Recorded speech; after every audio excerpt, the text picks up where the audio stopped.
Europe Matin.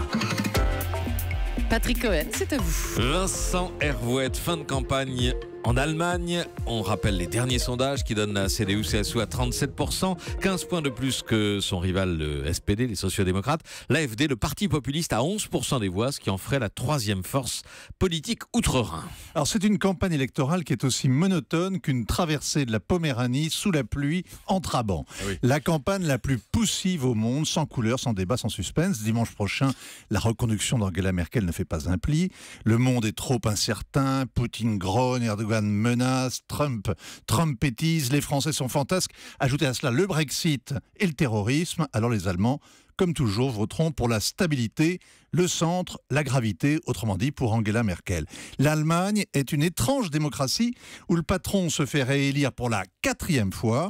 Ailleurs, on envisagerait un mandat à vie. Et pourtant, dites-vous, Vincent, il y a un suspense. La question subsidiaire, avec qui va-t-elle gouverner? On s'en fiche pas tout à fait, car si les sociodémocrates à la ramasse décident de faire une petite cure d'opposition, eh bien le vieux parti libéral va retrouver son strapontin au pouvoir et Emmanuel Macron pourra dire adieu à ses rêves fédéraux.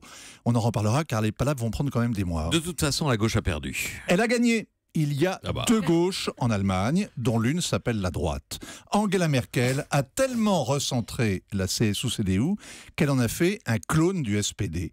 Lors du débat télévisé, elle était d'accord sur tout avec son adversaire, sur l'Europe, sur les migrants, sur l'économie, sur l'environnement. C'était plus un duel, mais un duo. À la sortie, Martin Schulz était écœuré, Merkel lui avait piqué toutes ses idées.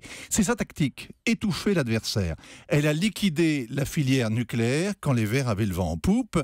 Elle a fait voter en juin le mariage entre homosexuels, qui était la grande trouvaille du programme social-démocrate. Évidemment, en chemin, Angela a bazardé toutes les valeurs de la droite, le dogme libéral, les références chrétiennes, et on pourrait croire que cette opportuniste n'a aucune conviction, mais elle s'en défend. Par exemple, elle a fait adopter le mariage gay, mais elle a voté contre à titre personnel. C'est Tartuffe, elle ne croit qu'en elle. Les électeurs suivent le mouvement tout de même. Oui et non, parce que ce cynisme d'appareil a laissé un espace où s'est engouffré un parti populiste.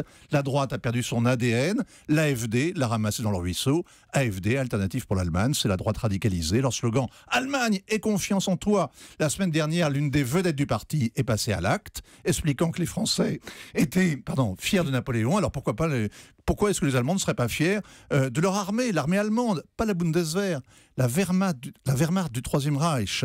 Scandale évidemment. C'est dangereux d'avoir trop confiance en soi ou de ne croire qu'en soi. On se perd de vue ou on perd la mémoire. Vincent Hervouet, Hélène Jouan. Oui, la question de la coalition avec laquelle Angela Merkel va gouverner est très importante pour nous. Elle n'est pas neutre, parce que selon effectivement que ce sont les libéraux qui vont gagner ou la gauche, ça change tout, notamment pour Emmanuel Macron. Ouais, vous avez tout à fait raison, parce que le Parti libéral effectivement veut une Allemagne, une Europe qui soit. Ils ne veulent pas renforcer la zone euro.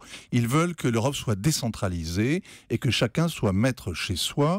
Ils ne veulent pas que l'on prenne des aises avec le pacte budgétaire.